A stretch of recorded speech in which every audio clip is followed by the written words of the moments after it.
Seperti debat Nabi SAW dengan seorang yang akhirnya masuk Islam, yang bernama Al-Husain. Al-Husain ni bapa kepada Imran. Pernah kita bincangkan dahulu. Nabi tanya kepada pakcik tua yang sudah buta ini, walhal anaknya ada di situ, tidak pandang dia sedikit pun kerana anaknya Muslim, bapaknya kafir. Dia dipujuk oleh golongan musyrikun Abu Lahab, Abu Jahal agar bertemu dengan Nabi, memujuk Nabi supaya kembali kepada agama sesat datuk nenek moyang kononnya.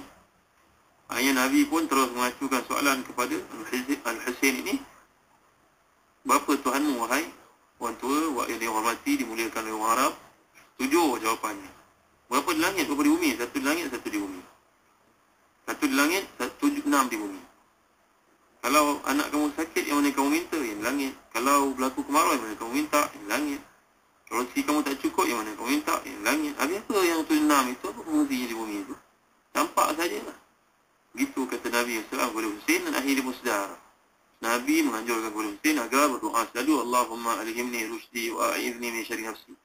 Ya Allah, ilhamkan kepadaku ketaatan dan selamatkan aku dari kejahatan diriku sendiri. Saya ini mulia kat sekalian, Abdul Razak meriwayatkan daripada Amr bin Maimun Al-Audi bahawa dia berkata, aku berjumpa dengan sahabat-sahabat Nabi SAW, ini tabi'in ini. Lalu bertanya kepada mereka, apakah yang maksudkan innama ya'mu masajidallahi man amana billahi wal yawmil akhir? Apa maksud? Rumah Allah SWT ni hanya layak dibangunkan, hanya layak diziarahi, hanya layak beribadah padanya orang yang beriman pada Allah dan hari akhirat.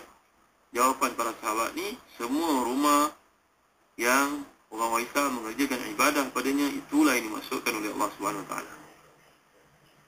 Antara sifat orang yang bertakwa kepada Allah SWT seperti disebut dalam ayat ini, pada permulaan penggal ini, adalah mereka ni waqamas salah. Man amana billahi wal yawmil akhir, mereka itu beriman kepada Allah SWT dan beriman pada hari akhirat. Lagi apa Allah sebut? Waqamas salah, mereka itu mendirikan salat, bukan mendirikan masjid saudara. Masjid dibangunkan, dalamnya kosong, sunyi sepi. Wa hiya kharabun minal huda, kosong. Kalau imam dengan bilalnya, itu sahaja dua yang datang, Allah malang sekali, binaannya begitu anggun, canggih, besar. Kadang-kadang setengah masjid ni elektronik lagi sistem wuduk ni. Tapi yang datang sembahyang, Allah memalukan sekali. Mana pergi orang Islam ramai-ramai.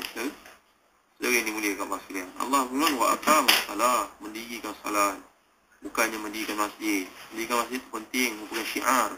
Yang lebih penting daripada itu, kita kena ajak orang salat. Saudara, mudahkan. Binalah masjid yang menyebabkan orang mudah datang padanya.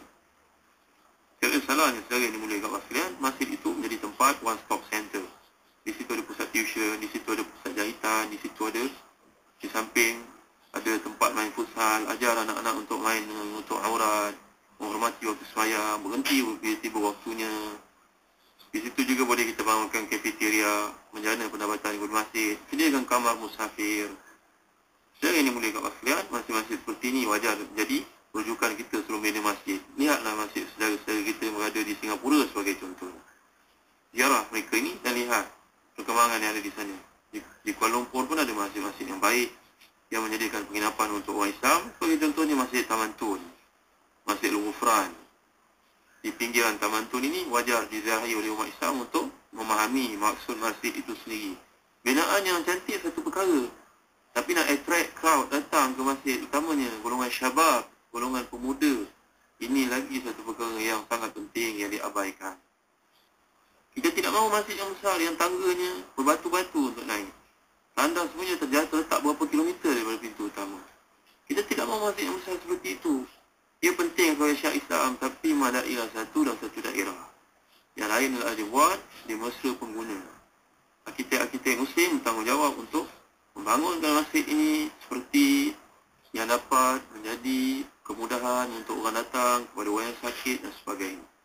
Jadi ini mulia Allah sekalian, Allah sebut begini, kita kena perincikan, kita kena fahami. Orang Islam itu disifat al-mu'min kayyisun fatinun. Orang beriman itu bijak. Allah menyebut begini, dia faham lekas dan cara untuk mengajak orang bangunkan masjid ini, memudahkannya, ialah kita jangan banyak birokrasi lah. Mudahkan masjid. Fikirkan cara yang terbaik untuk orang Islam supaya dapat mengimarahkan masjid. Baik, Allah menjelaskan sifat mereka ini tidak, mereka beriman pada Allah SWT dan di akhirat, mendirikan salat, wa ataz zakah, Ini lagi sekali disebut kedua-dua perkara bergandingan. Mendirikan salat dan menunaikan zakat. Perkara ini sangat penting. Mendirikan salat hubungan dengan Allah, dan wa'atat zakat, kemurnian akhlak manusia itu banyak dihitung, disukat dengan mesranya hubungan dengan orang lain. Dan satu daripadanya iaitu mengeluarkan zakat. Kalau umat Islam mengeluarkan zakat seperti ditulis oleh Syekh Dr. Yusuf Al-Qardawi dalam kitabnya Fiqhul Zakat, maka tidak akan ada seorang pun umat Islam yang melarang. Tidak ada seorang pun anak-anak Islam yang tidak dapat masuk universiti pengajian tinggi dan sebagainya. Tidak akan ada ibu tunggal yang membuat perkara-perkara maksiat kerana anugerah yang Allah SWT sediakan ini dikeluarkan oleh orang beriman atas dasar kesedaran dapat menampung keperluan mereka. Jadi yang mulia kat Allah sekalian, kalau zakat ni bukan lagi cukai, tapi biarlah ikhlas kerana Allah SWT. Baik, dalam ayat yang sama Allah memperincikan lagi, walam yakhsha illallah. Sekali lagi dia sebut jangan takut. Mereka tidak takut melainkan kepada Allah SWT. Fa'asa ulaika yakunu minal muhtadin. Mereka tidak takut kepada siapa pun lain kepada Allah SWT. Tidak ada benda yang mereka khawatiri berlaku. Tidak ada benda yang mereka bimbangi berlaku, kerana segala-galanya dipasrahkan kepada Allah SWT. Saya ini mulia Allah sekalian, Ali bin Abi Talha meriwayatkan daripada Ibnu Abbas radhiyallahu anhuma bahawa Ibnu Abbas pernah berkata, orang yang mentauhidkan Allah, beriman pada hari akhirat, mereka ini akan hilang perasaan takut, perasaan bimbang terhadap perkara-perkara yang mereka tidak tahu. Maka ikhlaskanlah, betulkanlah tauhid kita balik semula, akidah kita kepada Allah SWT, dan dirikanlah salat. Nescaya Allah SWT akan hilangkan keresahan, kebimbangan yang berlaku dalam diri seseorang itu. Tentang Allah SWT wa aqamas salat ini, tetap mendirikan salat. Sebaik-baik salat bagi orang lelaki adalah salat berjemaah. Pergilah ke masjid, pergilah ke surau, tempat azan dikumandangkan. Jangan kita jadi macam orang perempuan pun. Dan orang perempuan tidaklah digalakkan pergi ke masjid, kecuali kalau ada majlis ilmu. Sebaik-baik tempat sembahyang orang perempuan seperti yang disebutkan dalam hadis, salatnya dalam tempat tidurnya, salatnya di tempat di sudut di rumahnya. Jangan kita bayangkan salat tempat tidur ni atas katil kita yang empuk seperti yang dimiliki pada hari ini. Maksudnya di tempat yang terpelihara, tersembunyi di pandangan orang ramai.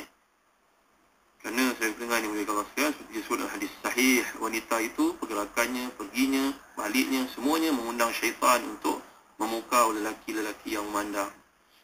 Jadi selagi ini boleh kalau sekalian, ini penjelasan pada perkara ini amat perlu kita fahami.